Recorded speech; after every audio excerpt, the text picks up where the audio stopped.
a magia do futebol. Somos diferentes, mas torcer nos faz parecidos.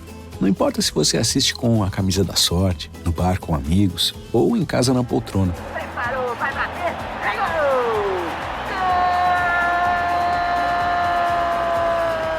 Se você é o que grita mais alto, o que só comemora depois do replay, cada um torce do seu jeito.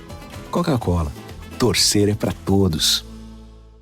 Tá a fim de ver os grandes craques do futebol europeu? Tá com aquela vontade de ver um golaço? Um clássico do futebol inglês ou El Clássico espanhol? A gente tá contigo e com o Vini Júnior, o Haaland, o Mbappé e muito mais. O Disney Plus tá com tudo e o melhor futebol do mundo tá no Disney Plus. Assista ao futebol europeu ao vivo no Disney Plus. Desde 2019, a Toyota vem acelerando o futuro, produzindo no Brasil o primeiro híbrido flex do mundo. De lá pra cá, as coisas mudaram. Muitos entraram na tendência que a gente criou. Mas sabe o que não mudou? A confiança do brasileiro na Toyota, que não veio da noite pro dia. Toyota, no futuro há muito tempo. Paz no trânsito começa por você. This is the Dragons Lane, in association with Riverside Sports Bar Newport, an American-style bar with a proper Welsh feel.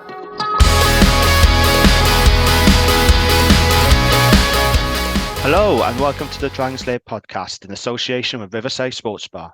I'm Jamie and joining me as always is Gavin Thomas. How are we doing, Gav? I'm very well, Jamie. I'm very well. Retirement has gone superbly for me. The listeners can't see it, but I've got strapping on my wrist. You played again on the weekend, didn't you? I did. Yeah. But you're definitely retired, though, aren't you, Gav? Yeah, you are retired. I played 80 minutes at hooker and damaged tendons in my hands. Oh, you're getting like Shane Williams. Remember when Shane Williams announced his retirement, but he was still playing these games, these final hurrahs? That's what it's like. You're like Shane Williams. Kind of, in some ways. We have another Dragon supporter joining us this week. Gareth, welcome to the pod. I would say good to see you, but at the moment we can't see you, but we can hear you, which is good news. So how are we doing? Cheers, Jamie. Good to meet you, Gav. Yeah, you're not missing much by not seeing me, but chuffed to be on, boys. Great stuff. So just tell us a little about yourself then, Gav. How long have you supported the Dragons, favourite memories, that sort of thing? Oh, so I supported the Dragons since the inception, really, of the Dragons. My granddad was a Newport fan. My father inherited that pain, and I inherited the pain of then becoming a Dragons fan. On the terrace as well, always been on the terrace, right in the thick of it, giving Derry Lake some banter, should we call it, last week. Was great fun. Yeah. And then I guess on to favourite memories. The thing with being a Dragons fan, there's always something that makes you go back every season. No matter how bad we've been. Recently, over the last 3 years, it's been beating the Ospreys. But I think one game a few years back, I think it was around 2011, 12, we beat Cardiff at home, and it must have been a while because we obviously don't beat them in recent memory. Beat them by a fair few points, and we were leading with not long to go, broke out from our own line, and I think Wayne Evans knocked over a drop goal just to rub salt into the wound, which you don't often see a 9 dropping a goal, but there was delirium on the terrace that day. Yeah. So, it was always good memories. I think Alid Brew was playing as well, so in the time he was in a Dragon shirt, it was always good fun. Yeah, it certainly was. Okay, excellent. Let's move on to some news now, and some sad news, unfortunately, coming out of the club this week. So the Dragons have confirmed that Ollie Griffiths has been diagnosed with a tumour on his spine. The statement reads, following medical investigations, Ollie has been diagnosed with a tumour on the spine that requires intervention. Ollie is now undergoing treatment that has been reviewed monthly. He remains fit and well and is looking forward to returning to full health. The club will continue to work with Ollie to ensure he receives the best care and support to aid his treatment. Our sole concern is his health and the privacy of him and his family at this time. I mean, what can you say about this? It's cruel news for a guy that just can't get a break from injuries. It's very sad, Gav, isn't it? And this is just the final kick in the peculiars, isn't it, like, for him, because he's had all these injuries. He's always I know, this is a medical thing. It's not just a knock. It's well, I really feel for him. Yeah, it's just really crap news, isn't it? For a guy that deserves so much better. Any thoughts on that, Gav? Ollie, I suppose it's good that the club have made a statement because there was a lot of speculation, as we know, on Facebook. Where's Ollie, that sort of thing. So at least we know, I suppose, don't we? But yeah, it's just rubbish news, isn't it? Yeah, really sad news. Top quality player. I think is someone when he's fit and available is always in that 15 for me. Is top class. So yeah, thoughts with Ollie, and hopefully he comes back fit and firing because it's very sad news. Indeed, yeah. And we wish him all the very best on this Lovely. podcast. Class player, class bloke. Let's hope he returns to the field very soon. Okay, then let's talk about Friday night. So, 6-day turnaround, as we know. 5 changes to the side to beat the Ospreys. We had Angus O'Brien pulling out, which was a big blow. Ewan Rosser came in at fullback, and then Aneurin Owen was brought onto the bench. So it was 10-6 at half time. Thought we did a really good job of frustrating them. We were very competitive. Unfortunately, in the second half, we did drop off. We were well beaten. So we went on to lose 34-6. So, Gav, I suppose, first of all, result as expected. Yeah. But there were positives to take from that performance, I think. And the scoreline doesn't quite reflect the Dragons' effort. Would you agree? Well, absolutely. And, let's be honest, if it wasn't for 2 last-minute tackles, we'd have had 2 more tries. Because there was one when Ewan Rosser, Harry Wilson was through, wasn't he? Yes. And their 6 has come across and tapped his ankle. And then there's the one when Ewan Rosser has come through and he's been tapped on his way to the line as well. And I think that was probably more likely scoring an opportunity than Harry Wilson. But there were 2 good opportunities there. So it could have been even better in that first half. I think in the second half, though, what we saw was, you look at the bench and they brought, what's he called? The 19-year-old who looks like a hillbilly, or 20-year-old Joe McCarthy. Yeah, very good player. They brought him. They brought former World Player of the Year Van der Fleer off the bench. They brought Slimani off the bench. Yeah. I was like, oh, okay. Yeah, and we couldn't counter that. You've got world-class players coming off the bench, making a difference. And the 6, Deanan, who is it Deanan, who played Deegan, that's it. Yeah, he was quality as well. And there was quality on the field as well. You had Keane Healy starting the loose head. You had Jack Conan in the back row. I mean, is there a Leinster player that isn't quality? I mean, they're all pretty bloody good players, aren't they? Even the ones who look like kind of regens from a computer game. You think that's not a real person? They're great as well, aren't they? They are just a superb side. Yeah, and we can all say, the budget and blah blah blah, but it's still a good side because if you watch Manchester United this afternoon. They've got loads of money. They aren't a good side. Money doesn't necessarily make you a good side. No, it doesn't. But I do think it shows the gulf in resources between Leinster and Dragons. We can't really escape that. And it's not making excuses. It's just the way it is. They've got far better resources than the Dragons have. We're operating on a 4.5 million budget. Their budget is 10 million euros plus. So more than that, probably. But it's the difference. They bring Van der Fleer off the bench and we bring George Young off the bench. And that's no criticism of George Young. But he isn't, twice Six Nations champion, player of the year. It's just one of those things. Yeah, I agree. Gareth, what did you make of the game on Friday night then? What stood out to you in that performance? Yeah, I think it's probably a performance that we want to see from the Dragons, despite the result. There's times over the last few years we've played away, and we've seen players cantering over from 40 metres. They're not even celebrating their tries towards the end, and we end up on a highlight reel, but we made them work for their points. Yeah. And it was good to see them actually have to really fight to actually get those tries, and a couple of dubious decisions maybe wouldn't affect the scoreline, but I think we really stuck in there, showed a lot of heart, and maybe the bench depth did let us down, but you look at the quality we got to come back into that side, especially with we always seem to have lengthy injury list, but there's a bit of quality to come back next week. And I know we'll touch on the home games, but I think there's plenty of positives to take from it. And I thought the defence, yeah, we did concede 6 tries, but I don't think the defence was poor. I think the defence did what it needed to do, was up in their face, was much better organised than it had been, was quite dogged. And the first half, we were competing quite well at the breakdown.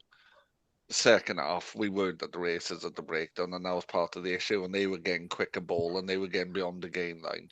Yeah, on that, Gav, I think last year we really struggled to be a turnover threat, but we've got such a dogged defence now. We're giving ourselves more opportunities to get over the ball, and we can see some of the quality. I think Brodie got a turnover, and I think 2 weeks in a row, actually, he's really stepped up. In the absence of Elliot D, and obviously Roberts leaving as well, I think Brodie has really stepped up. So it's there's definitely positives to take away, which there aren't always positives to take away from Leinster. So no, I thought Harry Keddy had another very good game, didn't he? He was there at every breakdown. He was putting the effort in. And Harry Wilson leading the line in at 13 as well, and putting some pressure on their guy. He's hitting some lovely angles. Not to go back to the glory of the Ospreys win, but doing those last phases, he touched the ball a few times, and the angles he's cutting, he's getting over the game line. I think he's quite an astute acquisition by Dye. Who he reminded me of was Gavin Henson, but not Gavin Henson when he played for us. Gavin Henson earlier in his career. Gavin Henson. Not as good as him, but in the same way, really managed defence from 13. Because, I'm a big fan of having the guy who's organised the backs defence playing at 13, because I think it's a perfect position to organise that from, and he did that well. He was really good in defence. But attacking, he just cuts a nice line, doesn't he? Yeah, looked really good. Fair play. Exciting signing, really. Just want to see more of it now. No, I agree. I really like the look of him. I like the look of him in pre-season as well. And I think he offers us something different, because we've had very reliable centres at the Dragons with good skill sets, but we haven't got that big bosher to get us over the game line and make the hard yards. But Wilson does that. I mean, he is a big guy, isn't he? So, I think that's a very good sign. If you're looking at the competition, I think Anaira Owen was top class last week. Joe Westwood looks to be coming through. Steph's been reliable. And I think Harry Ackerman could come in and really force his way. Where do you see players fitting in? Who would be your first choice too? What about you, Gav? What would you say? Anaira and Harry Wilson. Agree. That's what I was going to say. With Harry Ackerman and Joe Westwood the next two off the rank, basically. But what about Steph Hughes, though? Is he falling down the pecking order now because he's been such a reliable player for us? Do you think his time is sort of?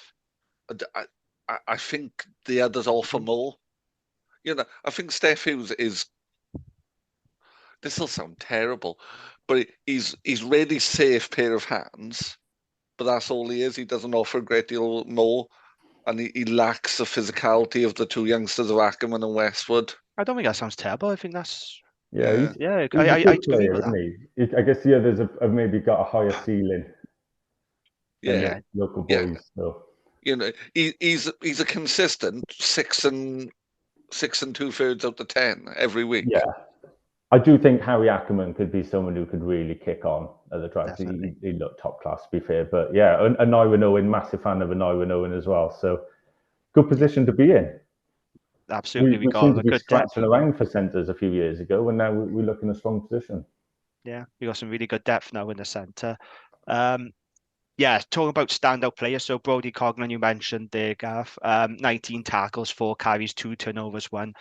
So if Wales are looking to the future, they're selecting guys like Evan Lloyd from Cardiff or these young hookers. Why isn't Brodie Coglan getting a look in? Because he's playing regular rugby and he's bloody good. He's developing really well. Is it the Dragons' perception again that he's not getting a look in? I think hooker, there's probably more there than there is in other positions. I'm not disagreeing that he's a good player. I'm not disagreeing that he should be in the conversation longer term. But I think in hooker, there's probably others. And if you look at scrum half, there isn't, which is why Ellis Bevan's getting in the side. And in the back row, Well, in back row, I'm not convinced anyway. I'm not convinced he's making the right choices anyway in the back row, but that's another conversation. But Brody Coughlin is a good hooker and will become. How old is he? 21, 22? I think he's 22, 23, isn't he? Yeah, Yeah. I think he's a class player, and I think it is playing for the Dragons. I think there's players like Ben Carter criminally underrated across Wales, Yes. but it's hard to argue when he is losing week in, week out. But he is a top class player, and I think we do need to turn some of these games into wins, if not for the fans, but for these players to get a bit of recognition that they're good players. They just need to hopefully get all those good players on the field at once and get the result. But we have as many players in the Welsh squad as Ospreys have been getting. Yeah. So That's a stat they don't want to hear down Australia. which it's not my problem why They that's haven't happening. mentioned that, have they? They might have mentioned it a few times. Morgan Morris really should be in our Wales squad, though. I don't care what anyone says. He's just not getting a look in, poor bloke. You'd put him in over Mackenzie Martin, wouldn't you? And Yes. that's no criticism of Mackenzie Martin, but he's not as good as Morgan Morris. No, he's not. No. Let's talk about TMOs then, because there were two controversial TMO decisions. We don't like to talk about officiating much on this podcast, do we, Gav? Because it can get quite boring. Yeah. But we got to talk about those two decisions. So the Max Deegan try, Lloyd Evans holds him up. I went back this morning. I've watched it several times. That ball was held up. Lloyd Evans holds him up, but he's given us a try. Agreed. And then the second one, now, Gav, I think you disagree on this one. Again, I watched it back several times this morning. Jordan Lama's try. It does look like Jared Rosser had his arm underneath the ball. On the one angle, you really do see his arm under the ball. So I'm not entirely convinced by that. But, those two decisions were killers for us, really, wasn't they? Yeah. I think part of it's to do with Adamson's wording, though. And it's not, it's no one's fault. It's the law of the game. So when he said for the first try, for Deegan's try, he said on-field decision try. Yeah. We had a bit, the TMO had to categorically prove that Lloyd Evans had got under it. I totally agree with you that he had. But there was no evidence that showed that categorically. Therefore, Adamson had to give the try. But I think the evidence was there because we saw on the video replays. You could clearly see his arm on the ball. So the second one, I think maybe you could argue that. But not during the grounding. The problem is during the point.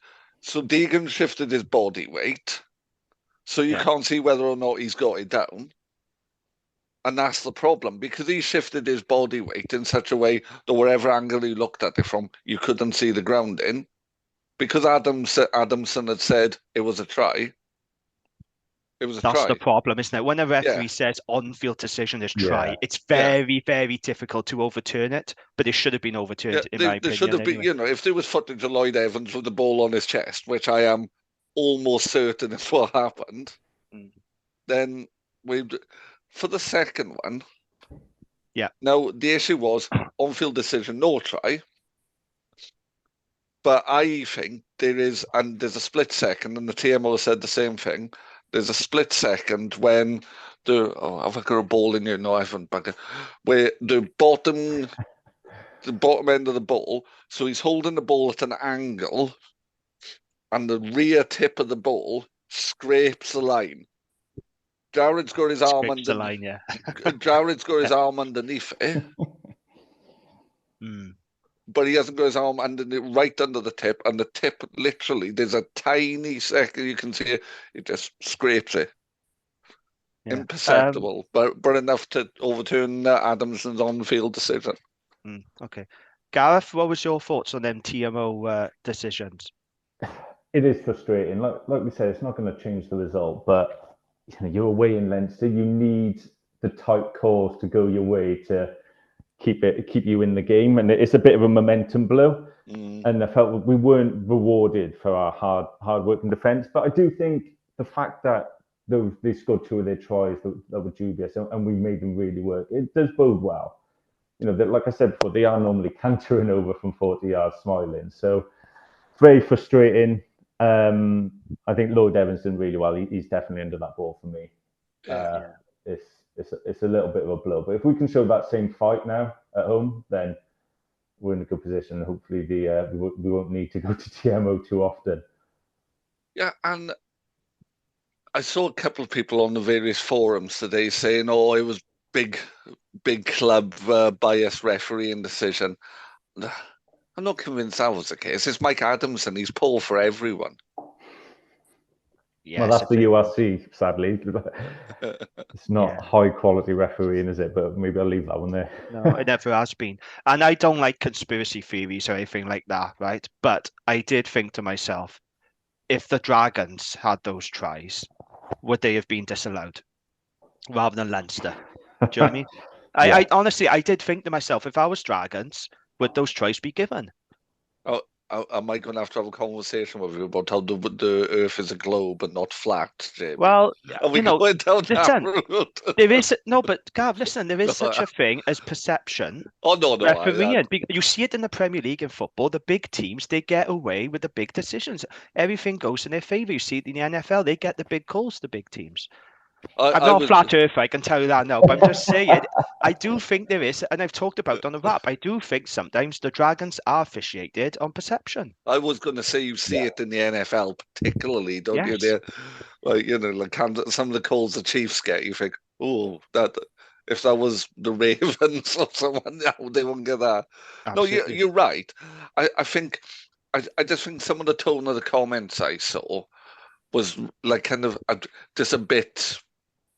Not a bit narky for the sake of narkiness. No, I get what you mean, but but I do agree with you. It is a shame, though, isn't it? Those two tries, two controversial decisions. It just doesn't make the score look very good, does it? When actually we were far more. Well, Dragons were better than the score suggests. Yeah. And it's a shame, but look, it's a very tough place to go, isn't it? Away to Leinster. You look at last season. It's a tough place to go in this league, isn't it? There's no easy games. No, that's right. You're absolutely right. But especially away to Leinster, and let's not forget what happened last season. Ospreys, as good as they were, they had 61 points per annum by Leinster, mind, out in Dublin. Yeah. The Scarlets had 54 points per annum. This could have been a 50-pointer. Yeah. And I did think at one stage it could get, especially in the last 20 minutes or so, because they were really starting to pull away Leinster and we were getting tired because of that 6-day turnaround. We were flagging a bit.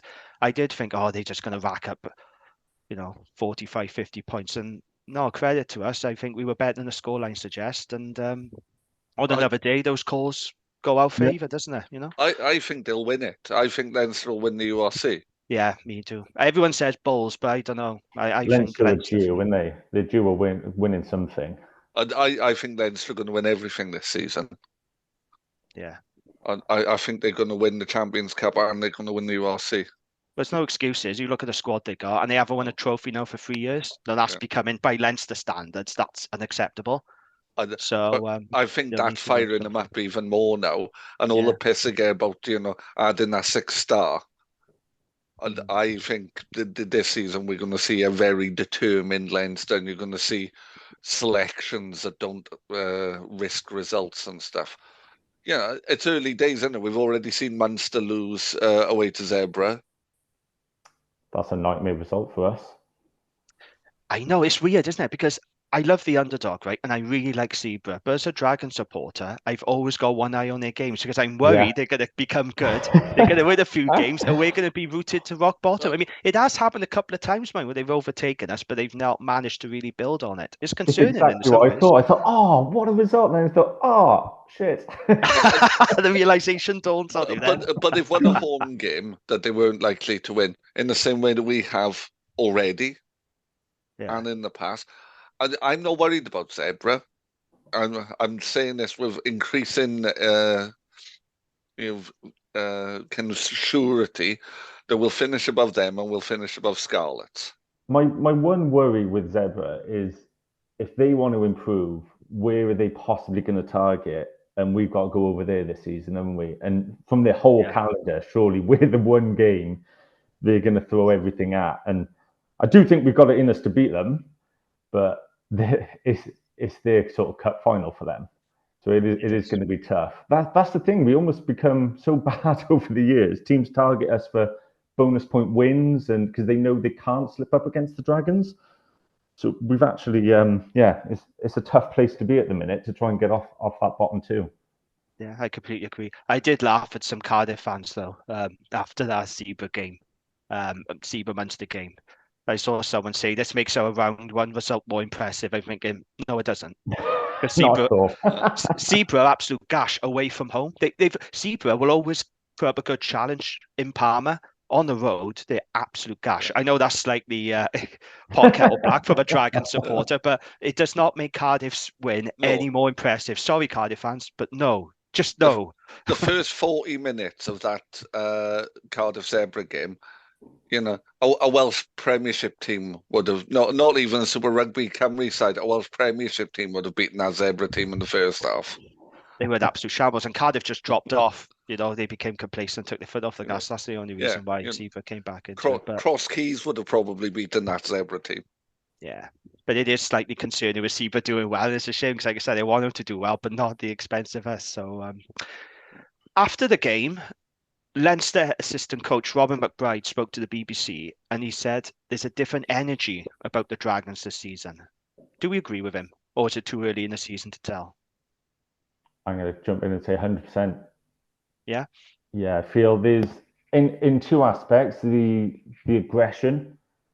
In defence, you can see the organisation, we're looking tough, we're really fighting to get back. You know, some of the line breaks, again, like say Ospreys made and Leinster made, we scrambled to get back. And then not just aggression and wanting it in defence, a little bit of composure as well. There was a moment in the Leinster game quite early on, and Dane Blacker with that 50-22. And yes. I think last season, Dane Blacker picks up that ball and runs with it or throws a wild pass, and we're just playing silly rugby, probably getting turned over, and we're behind our posts. But a bit of composure, don't get too excited, and he's put us in a great position. And if we can play with that composure from our halfbacks and an aggressive defence, we will beat some teams this season. Yeah, Gav, I do think there's different energy, yeah. Okay. So I'm kind of glass half full and half empty at the same time. I think defensively, much better. Just as Gareth said, there's just a steel to it that there wasn't last season. And nothing's lost until it's lost. Whereas last season, there were times, you know, when we were just, I think it was the Stormers, I can't remember, it was one of that terrible run of away games in South Africa. And as the game went on, we were just kind of air traffic controlling them through our defence. Whereas you don't get a sense that's happening. Attack still feels a bit blunt. And how many times have I said this on this podcast, on a rap? I'm fed up of repeat the same thing. Our attack is still gash, isn't it? Yeah, I think it's getting better, but it's really one-dimensional. It's very, very one-dimensional. And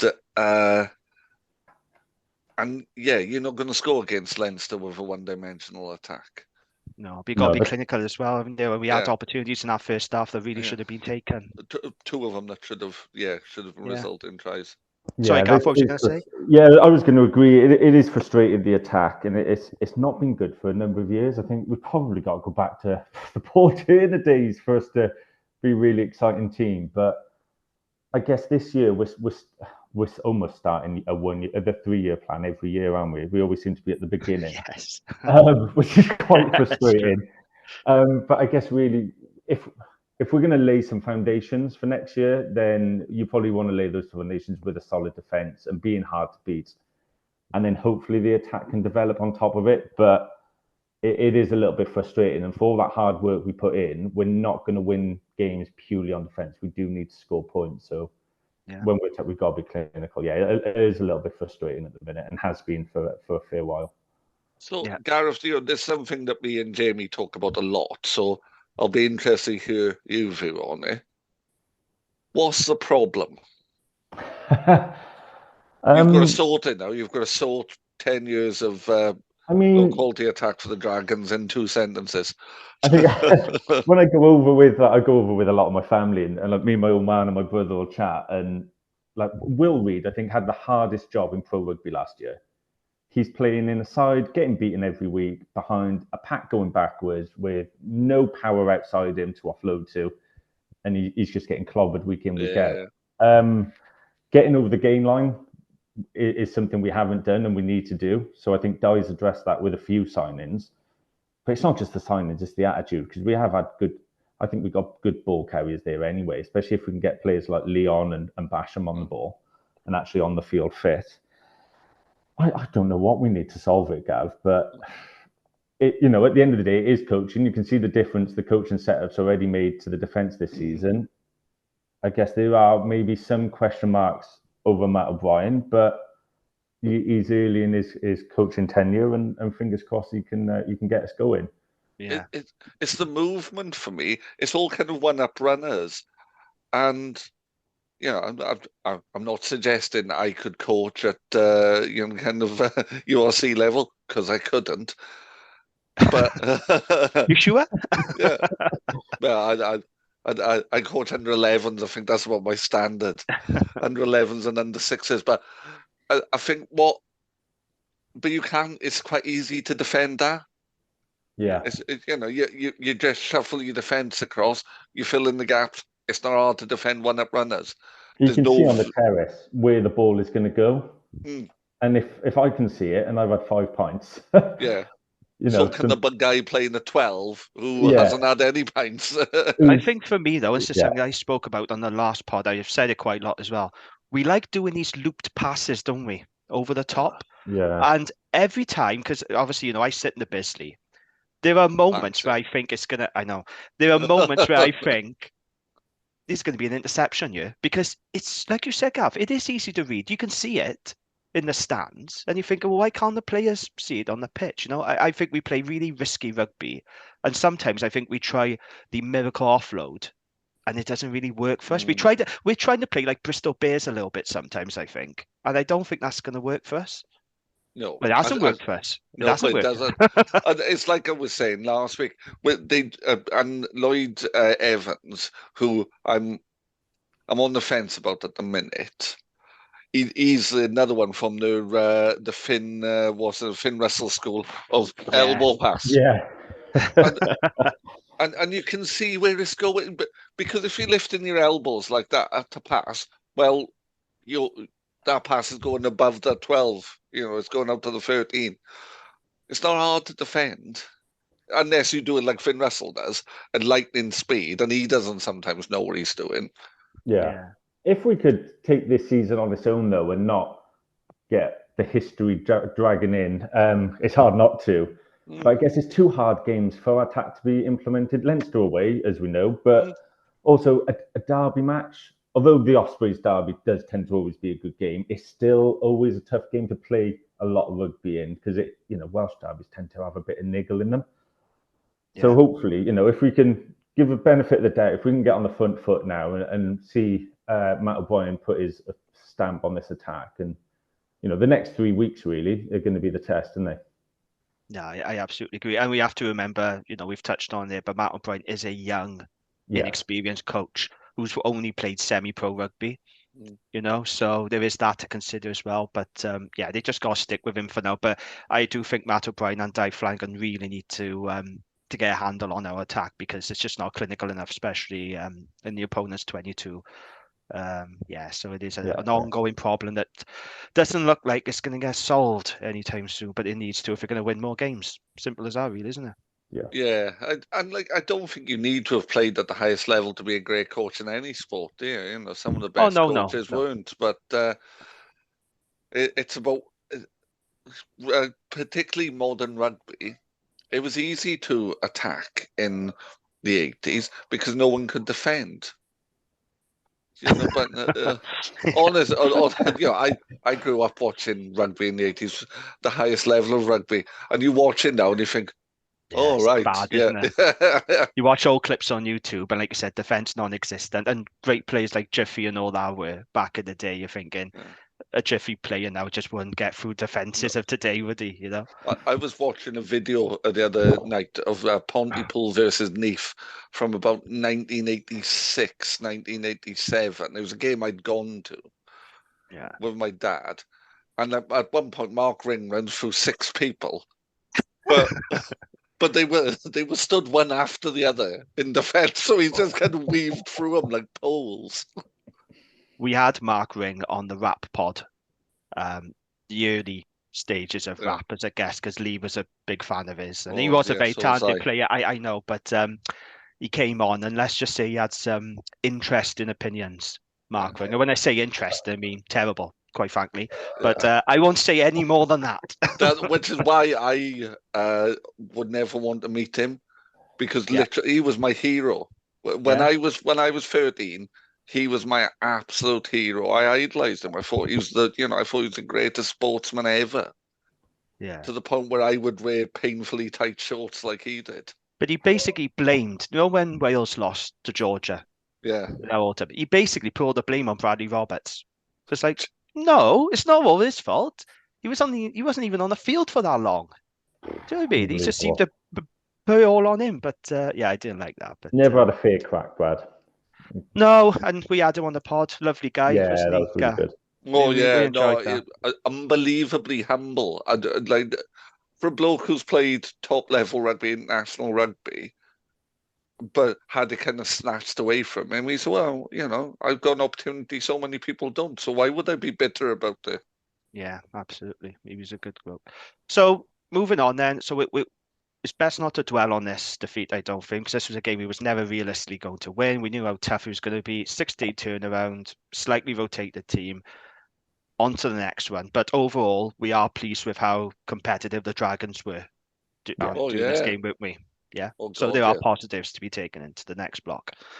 And that's quite important. So, that's that done then. So before we move on now, just a quick word from our sponsors. So if you're looking for a place to catch the game and enjoy a cold pint and some dirty fries, then look no further than the Riverside Sports Bar in Clarence Place, Newport. With multiple HD screens showing all the latest sports action, you'll never miss a match on TNT, Sky and Premier Sports. There's a wide range of delicious food and drinks to keep you going throughout the game. Juicy burgers, crispy wings, to refreshing beers and spirits is sound for everyone to enjoy. So get down to Riverside Sports Bar and enjoy the ultimate sports bar atmosphere. They're located next to the river on Clarence Place, or you can find them at www.riversidesportsbarnewport.com, and we'll see you there. Okay, Gav, it's time for your Gwent Rugby Roundup. What's the latest? So, a busy week, but quite a few matches postponed. Now, I don't know what the weather was like in Gwent over the weekend, but, having lived there for a large chunk of my life, I can imagine if, judging what the weather was like in Sussex. So we did get some postponements, which I'll get to, but starting Super Rugby Cymru. So starting with our first postponement, Newport against Aberavon was abandoned after 48 minutes due to the weather. Did you see this? Did you see the game? No, I didn't. But it was absolutely horrific conditions. Someone sent me a tweet, a direct message on Twitter, saying, I don't know if you saw the Aberavon game, it said, but essentially the sea was on the pitch. It was filthy. It was absolutely awful. Yeah. Bizarrely, I saw a bloke in what I would say probably early 2000s Aberavon training top walking through the park near my house this week. Oh, wow. Completely off. You don't expect to see you don't expect to see Aberavon training tops in Hastings. But Ebervale, after a poor result against Cardiff last week, bounced back to beat Llandovery 38-29 at Sinner Stadium. Pontypool, less good week for them. They went up to Colwyn Bay and lost 61-42 to RGC. Into the Premiership, where Cross Keys travelled under Knoll and lost 47-22. Never a nice place to go to. I can imagine in the weather it was even worse. And Newbridge also lost on their travels, 22-0 away to Pontypridd. Moving into the Championship, Bryn Mawr, who have gone up from Div 1, find it tough, Bryn Mawr, and a club I have a lot of time for. Coached by former Ebervale Damien Hudd. They're 30-20 losers against Aberdare, away to Aberdare. Bedwas had a better week, winning 36-3 against Cambrian Welfare. And Penalta drew 22-all away to Rumney, the Cardiff one, not ours. And Anisti's difficult start to the championship continues as well, losing 50 points to 32, home to Glamorgan Wanderers. Division 1, Ablairi Blaenau Gwent beat Dowlais 31-21 at home. Blaenavon and Newport High School All Boys, a cracking game, I imagine, a 25-all draw. Nelson, Abergavenny went away to Nelson and lost 27-22. And Pontypool United, Monmouth, East Valley's derby, they're 16 points to Pontypool United, but Monmouth scored 40 to win that away from home. Into Division 2, Abercarn beat Risca 19 points to 5. Blaenau beat Usk 31 points to 7. Caldicot beat Pill Harriers 34-27, another cracking game there. Croeso Kiliog 17, Blackwood 24, and Gondifai 15, Cumbran 24. Into Division 3, Abertwsog beat New Panteg 2015. Caerleon lost 25-27 at home to Rumney. Chepstow lost 24-5 at home to Newport Saracens. Fleur-de-Lis beat Nantyglo 34-3 at home. And Machen, a heavy win against Oakdale, 59-0. Into Division 4, Bedwellty beat Llanilleth 34-27. Crickhowell beat Betos 28-21. Another postponement, Crumlin versus Gwynafed. I assume that was weather-related as well. Probably. Yeah. The weather's never nice in Crumlin, even when it's nice everywhere else. So, no offence to Crumlin. Forge Side 48, Whitehead 22.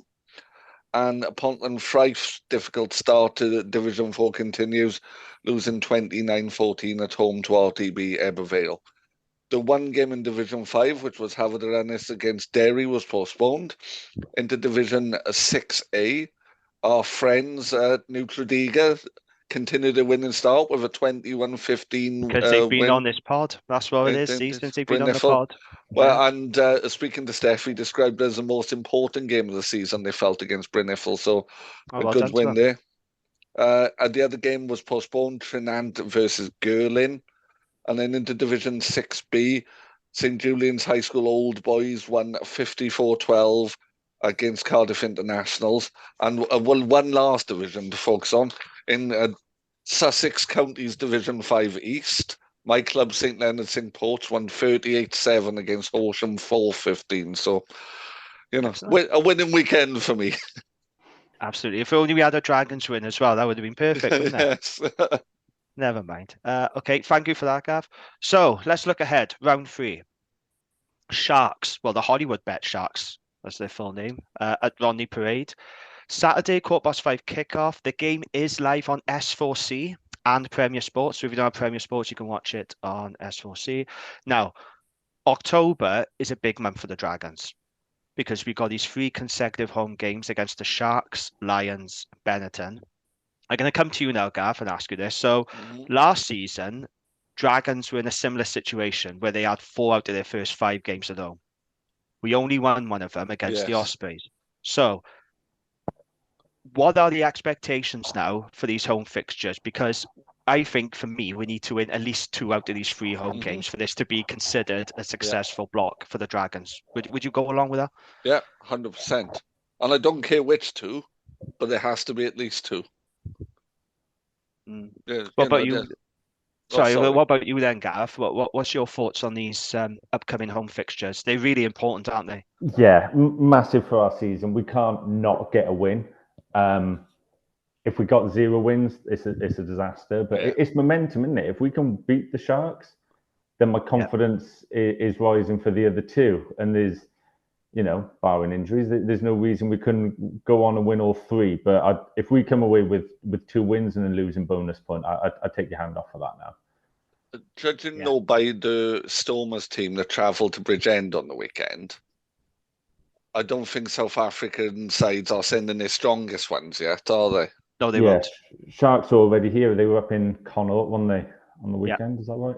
That's right, yeah. So I think they are missing their internationals, but there's still some good names on that team. The Harlequins 12 they signed, didn't they? And Name Esther Hazen. Yeah, I think he played. There'll be a few others. There'll still be a tasty side. Let's remember last year they were awful, and I think did they put 60 on us down there? In Durban they put Yeah.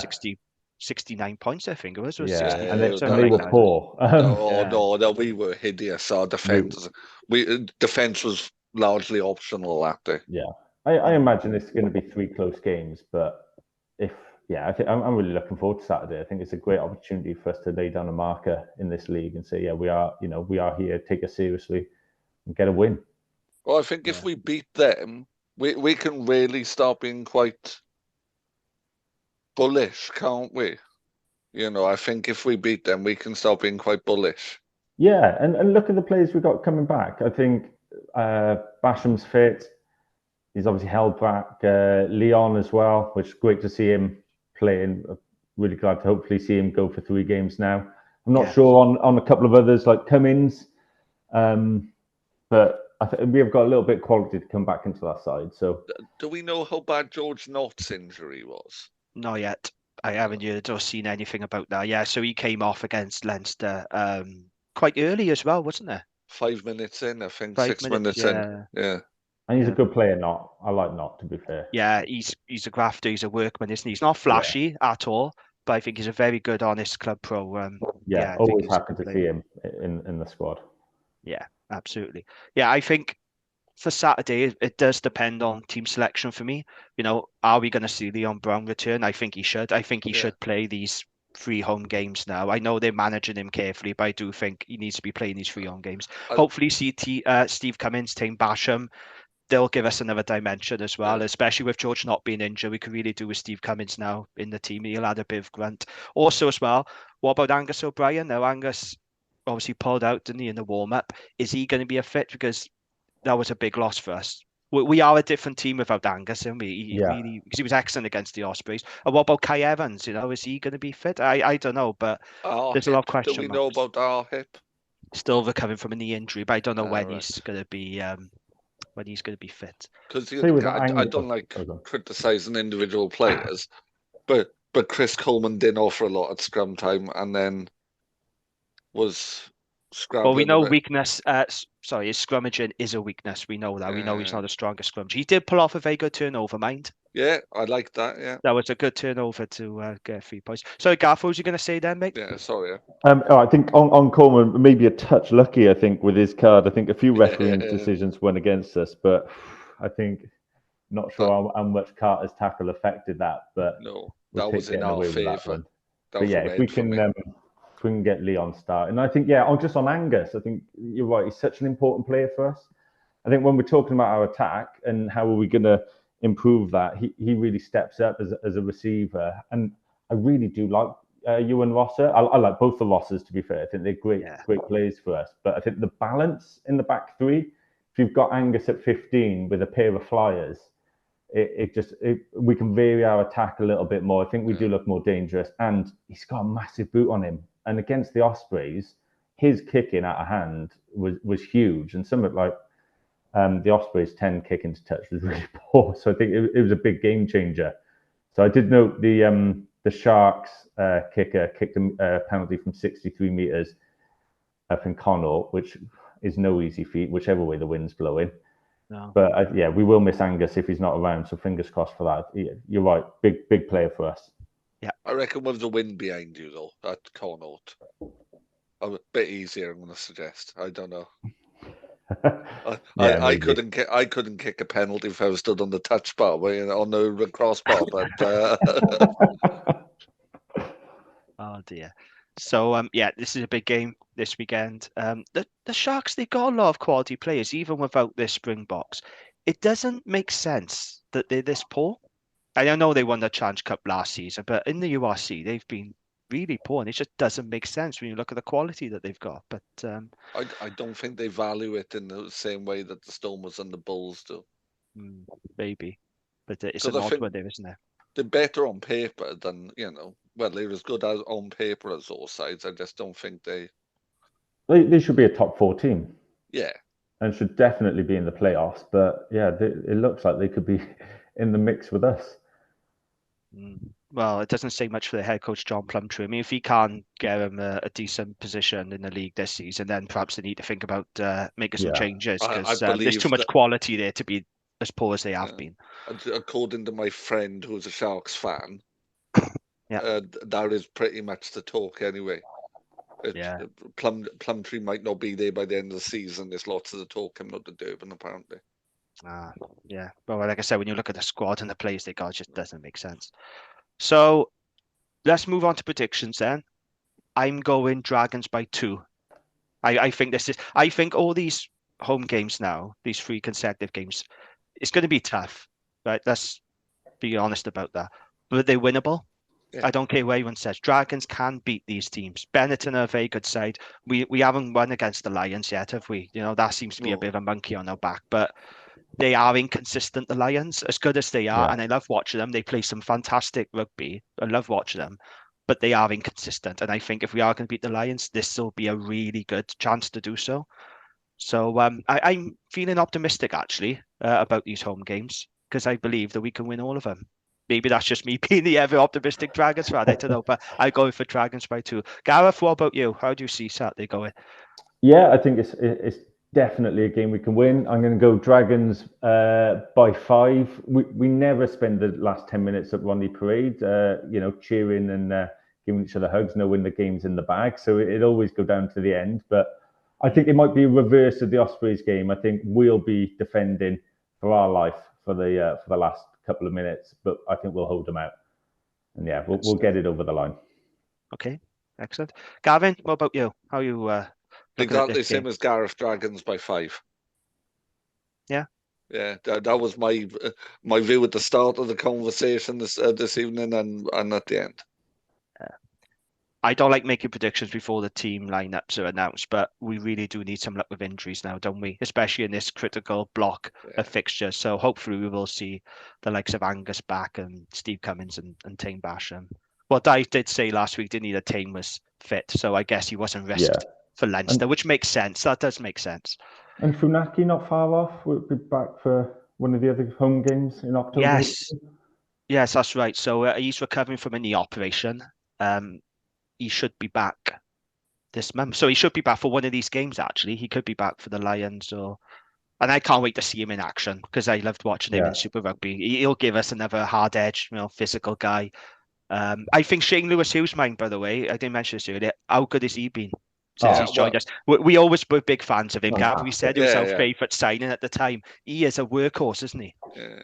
And I would say, if you think of the back row as it is at the minute, I'd actually feel quite sorry for whoever gets dropped as a result of kind of guys coming back in, because they've been solid, haven't they? Woodman, Keddy, Shane Lewis-Hughes have all done a good job. Keddy's been brilliant, but also, isn't that what we want though? This is a good position. We want competition, don't we? We want players to be fighting hard for their places. That hasn't always happened at the Dragons, let's be honest. So I think it's a good thing. Back row has probably been our strongest in the first 2 games. They've all played exceptionally well. Woodman sometimes goes under the radar for a young lad. He's top class. And then you think we've got a back row out of Wainwright, Funaki and Basham. That could be even better, which is a great position to be in. So yeah, keen for the headaches. And yeah, I think you probably do need to put Basham in to start just for balance. Yeah. I will feel a bit sorry for whoever misses out, but okay, so if Basham comes in, do you play him as 7 or 8? Because he seems to have been interchanged quite a lot between open side and number 8. And I still don't know what his best position is, because at 7, he's not that fetcher at the breakdown that you need. But then at 8, although he's quite pacey, he's got really good footwork, he's not that big, abrasive number 8 that gets through players, is he? So where do you think his best position is? I like him at 8, actually. I think he's so explosive when he carries, and you're right, he's not a fetcher. He can affect the breakdown, but he's not, your traditional. He's not like a Tommy Raffel by a long shot. No. But he's so powerful. Look, that autumn where he played for Wales against New Zealand, man of the match against Australia, his carrying was phenomenal. And I read something over the summer. He's put on a few kilos of muscle to be more powerful. I think he could be top class 8. When he was breaking through, I was dubbing him the Welsh Ardy Surveyor. I mean, whether he lives up to that in the long run.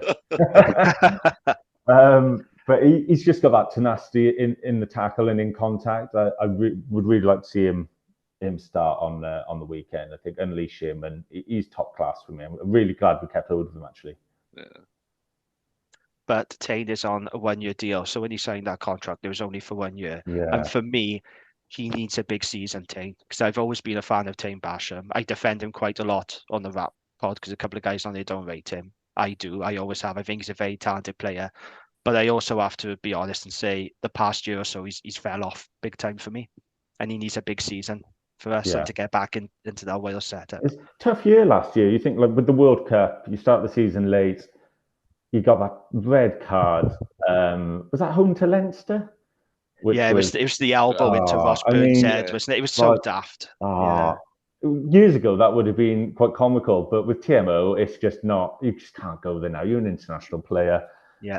And then, it just seemed to start season. He never really got going, but he's definitely got the talent. And let's hope now. I'd want to see him start these 3 home games in a row. Start players like him. Start Brown. If we're going to win games, we need our international players on the field, I think. And he's up there. Yeah. Gav, any further thoughts? Oh, sorry. I was going to say, like you did mention Shane Lewis-Hughes, though.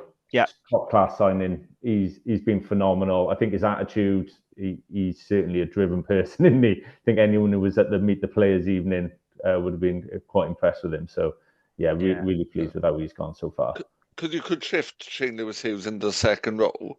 You could start Carter and. He doesn't want to play there, though. He's made that perfect. He's made that perfectly clear that he does not want to play at lock. What did he say at the Players open evening? I think he said it was the devil's work or something. Going into the second row. He made it perfectly. And Dai was there as well. He does not want to be playing second row. Yeah, no, I get that. It's not pleasant. It's a good option to have, though. Like, if we did have an injury crisis at lock, at least you can call him in. Do you know what I mean? It is a good option to have. He's a big hard bloke. He is hard. Yeah. He is a 6, though, isn't he, really? He's done really well at 8, but look at him. He's just he's a 6 workhorse. He's a 6 more than he's an 8, definitely. Yeah, he's only playing 8, though, because of needs must this next. We've got injuries in the back row. That's the only reason why. But no, I think he's been great, I do. Do we want to kill a young player like Woodman, or is he the one to drop out and not absolutely flog a young guy to death? And Woodman isn't a 7. Keddy's not a 7, but he's more of a 7 than Woodman is, if that makes sense. Yeah, I used to think that. Mind about Keddy's now 7, but he's been really good these past 2 games playing at 7. Well, he played Maybe that's 7. his best position. He played 7 at Deborah Vale when he was at Deborah Vale. But then he was touted as an 8, wasn't he? Yeah. For years, he was an 8. Yeah. It's interesting, isn't it? No, I think he's been really good. And so I just like a veteran carrier at 7, though, And, but we don't have one, do we? We haven't had one since Ben Fry, really. No, God, no. Yeah, and he's in America now. Okay, so we're all feeling optimistic then about this block of fixtures, and we all agree they're winnable games. Yeah? Yeah. 3 winning pods coming up. Oh, wouldn't that be nice? Victory pods, so yeah. Victory pods. Oh, well, fingers crossed. We wouldn't know what to do with ourselves, Jamie. I do enjoy a victory pod because I know they don't happen very often. And that's when I get excited about it. I mean, if we were Leinster, that'd be pretty boring doing victory pods, wouldn't it? Yeah. It wouldn't be quite the same vibe to it. Who would want to support them? Oh, exactly. I was having this conversation with Patricia, who does rock and roll, and she's a Munster fan. And I said, it must get boring winning all the time, no? Yeah. Winning's overrated. Winning trophies is overrated as well, isn't it? Yeah, absolutely. Not cool, is it? No, it's not cool. Wants trophies. Absolutely not. Okay, I think we'll leave it there then. It's been a busy one. Gareth, thank you for joining us. You're welcome back anytime. It's been an absolute pleasure speaking to you. Gav, thank you, of course, as always, for joining me. And thank you to Riverside Sports Bar for supporting us. And thank you to our listeners. So don't forget to like, share, and subscribe wherever you get your podcast from so you don't miss an episode. We'll be back next week, hopefully a victory pod. But until then, take care and goodbye.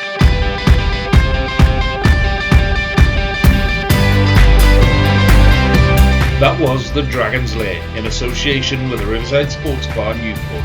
an American-style bar with a proper Welsh feel.